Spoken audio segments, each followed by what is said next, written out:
এটা হলো পালং শাক রান্না করব শোল মাছের মাথা লেজ দিয়ে, তাই একটু কষিয়ে নিচ্ছি।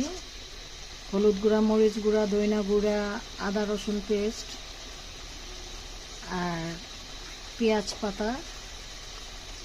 আর এখানে কষাচ্ছি লাউয়ের জন্য মাছ কষিয়ে উঠিয়ে রেখেছি। এই যে শোল মাছ কষিয়ে উঠিয়ে রেখেছি, তারপর এখন লাউগুলা দিয়ে দিব।